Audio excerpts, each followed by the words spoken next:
Alright YouTube, Nate Dunn back at again, Mississippi Wrenches. So today what we have here is a 92 to 95 Ford F150 long wheelbase. What we got here is going to be pretty much a scuff and shoot. So pretty much just going to scuff it and we're going to shoot it. That's what the customer paid for. I'll be fighting my urges to fix the dents and stuff there, but again, that's all he paid for. So it's gonna be a scuff and shoot. I'm hoping I have a surprise in this video here. I'm hoping it comes in time, but if not, I'm gonna have that in the next video. But what I am gonna do is I'll at least throw the bumper in on this one here, because I got some silver paint that I think will match up pretty decent with it there. So main thing is just gonna sand it down, just get it smoothed up, slicked up enough for paint basically. And the paint I'm gonna be using is gonna be the Summit single stage white. Never sprayed that one before. I've seen a couple people spray it before, so I don't really know what the characteristics is going to be of it, but I think it'd be alright, especially for this heat and stuff here. It should flash off in time, so hope and pray I don't be running and making how you say, waterfalls. Hope not. But without further ado though, what I'm gonna be doing next is gonna be a little sanding, just get it smoothed down, slicked up, and we'll go ahead and get ready for the paint basically. Actually, I ain't gonna film the whole process of me sanding down and stuff there, but I'll put little snippets here and there. But after that, we're gonna get ready for paint and get ready to send it on back to the customer.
So what I'm doing right here now is pretty much my idea at first is going to be that chrome paint. So I was going to spray the bumpers black first, a gloss black, and that's all you need, just a little rattle can. There's nothing technical with that, but I was going to spray a gloss black and I was going to hit it with that chrome paint.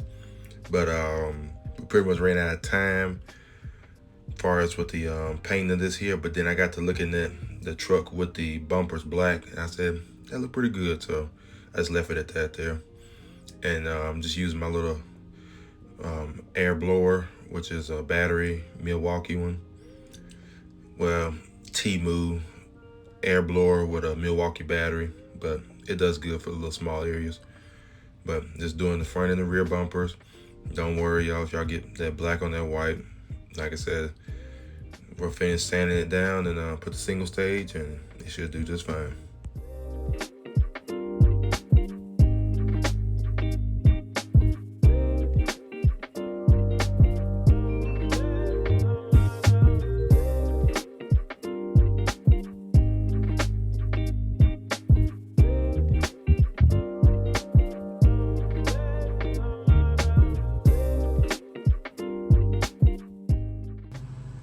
What I got here is a U-pole epoxy primer. So I'm gonna use this here to put on some of these metal spots here, because I was going to at first do a sealer wise, but just to save time with that there, for me having to seal the whole truck, because again, it's a scuff and shoot. We're not putting that much effort into it. Just kind of cover stuff like this right here, so that way I can go ahead and get to the single stage, because technically speaking, it's almost getting to that cutoff point for being able to spray and for it to cure at the same time. Because right now this is early, well, about mid-morning. So really I should have started painting this thing a lot earlier than now. But I'm gonna see what I can go ahead and do. By the way, you see where I'm finna spray it. So people, it is possible for you to spray and get a decent finish. So without further ado, I'm finna go ahead, take this little top off here, pop it in the bottom part here so it busts that bladder, and we can go ahead and get the spraying.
By the way, y'all, it's most of these metal spots that I'm really trying to hit at.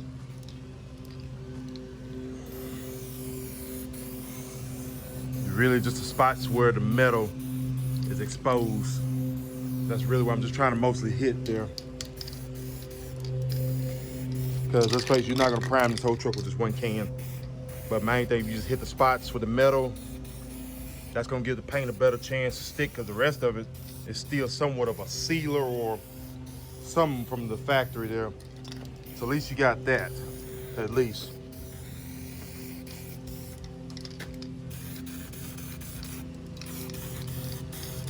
But I'm just showing y'all what y'all can achieve at home.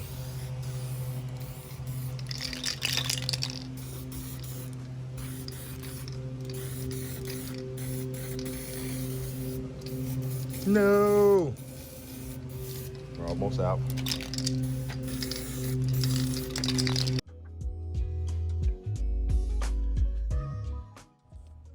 So right here, I'm just going ahead and using this old toolbox that's in the back of it, just as a test panel, just to kind of give me an idea of how good it's gonna cover. And it covered pretty good. At least it covered pretty good, but it was pretty warm out there. Like I said, I'll make now I'm just going to the other side. I will explain it a little bit later on in the video. I'm not gonna talk too much with the what do you call it, the voiceover.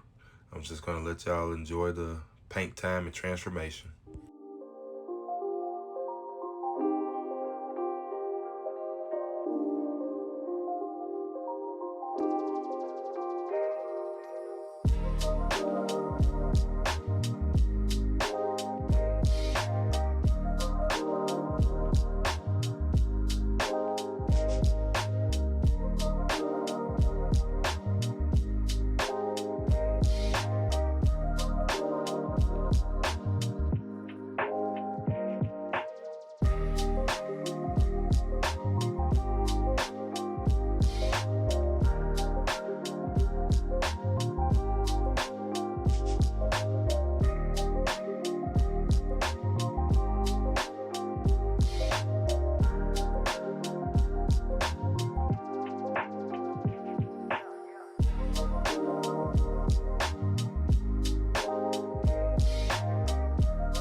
So for right now, that's at least one coat of the single stage.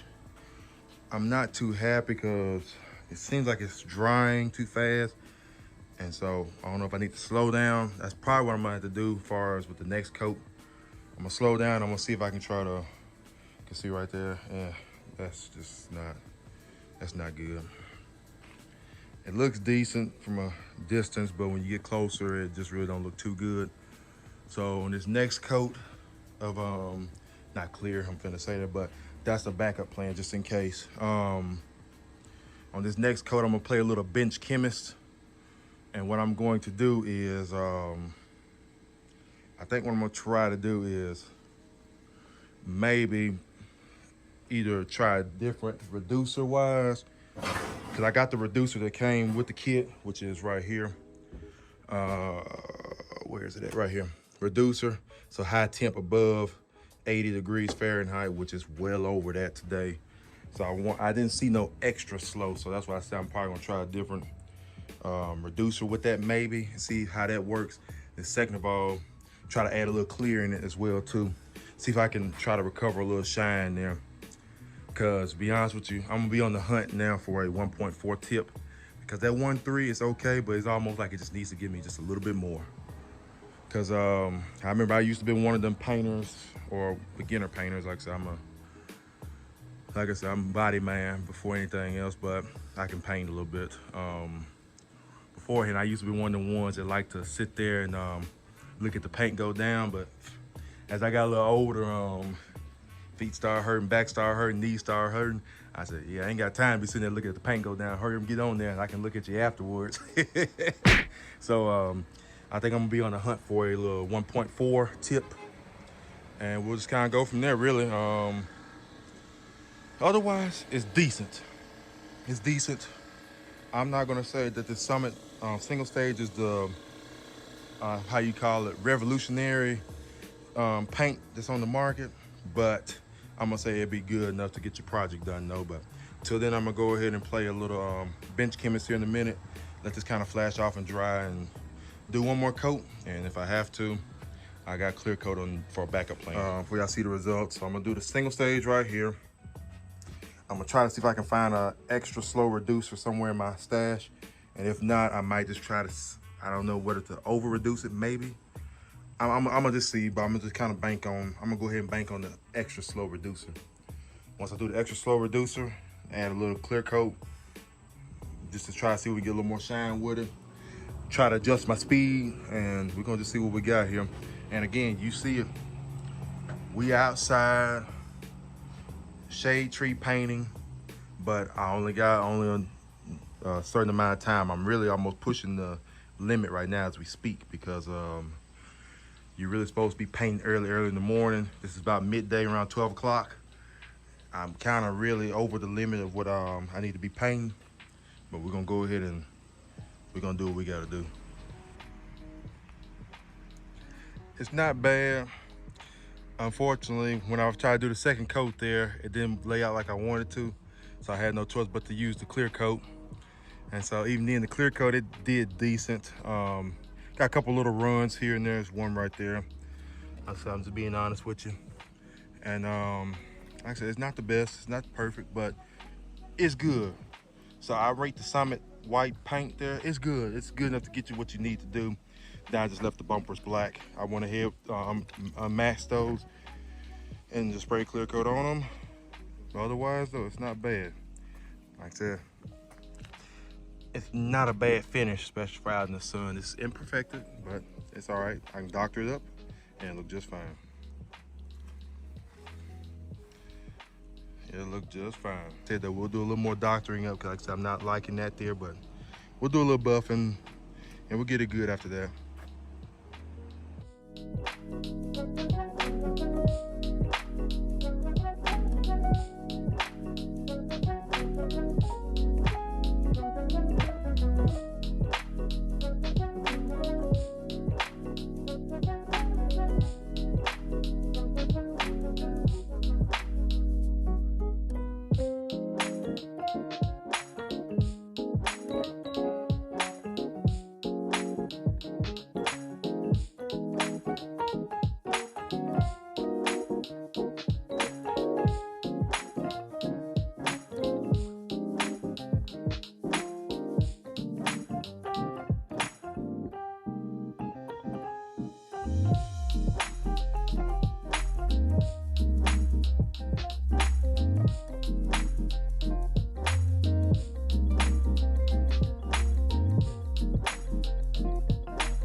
That right there is looking a whole heck of a lot better than it was Saturday when I painted it. That's looking a whole lot better versus, see how it's kind of flat. Got it real nice and dull. And so all I gotta do is put a little polish on that and it'd be nice. But I started on this little fender here. It started to rain on me, so I had to pull it back up under the shed again. But otherwise, you see all the way down through there. I don't pretty much, that's why I said I took 2 days. I took 2 days at least to pretty much sand. So I sanded this side down and got the runs out of that door. It was somewhere about in this area, right in this area. But it's flat, it's smooth, non-existing. So you see a little bit on the top of this fender had started, and that's when it started to rain on me. But it's a whole lot smoother than it was. Even though it did look decent, but it just wasn't to my liking as far as the finish wise and the feel wise. But it's coming along good. I'm gonna show you when it's pretty much all buffed out, when I got the polish on it and all that, and then back together. But that's the main thing I wanted to do, was just show you just that little process of how to get that, pretty much how to get a decent finish. Cause see, versus that there, you can do this at the house. Cause like I said again, I painted it up under here during the middle of the day, and I'm buffing it right here, and it's gonna look fantastic when it's all finished. I guarantee you, you can do this, people. I know y'all can. I'm sorry that this thing keep on moving a lot rougher, but otherwise though, this side here is not done, but it's wet sanded. Like I said, I wet sanded it with 1,000 to go ahead and go after it, and then 1,500 into 2,000, and that's going to help me get the shine really good, a lot faster. And this is the compound that I'm using right here. This is some good stuff here. Now, it's expensive, but when I tell you it works wonders, literally I can tell you this much here. I can stop at 1,500 grit, and this thing will polish out and compound good. And the polish is right here. So that's why I said this is some good stuff here. Then obviously, choice of weapon to be the wool pad, as far as with the compound, because it really cuts really good. The only thing is, with this point in time with buffing, like I said, I am not a buffing expert, but I will tell you what I do know. Heat is going to be your friend. Like I said, getting it warm, getting the panel warm a little bit with that buffer, it's good, but you cannot get it too warm, because it will burn. Like friends, it will burn you. It's benefit you, but it will also burn you. So you need to be careful and be wary with that. So whenever you do buff, like I said, I didn't have to do this because I'm already familiarized with that buffer and with that wool pad. So I know what that pad will do at least. When you're buffing, kind of a little small area, take a little small area to do first. And when you get done with that, use the back side of your hand to feel that panel. You'll feel how warm it is or not, and what you can get away with. You'll know how warm it needs to be, and you'll know how hot it is. So trust me, if you get it too hot, you will burn the paint. But you're gonna need a little heat though, a little bit though. But otherwise, I'm gonna go ahead and get this side of the hood next, and just finish the truck on, and I'll turn y'all back on when all the stuff is back together and the whole truck is buffed and clean and detailed. Well, y'all, this is it.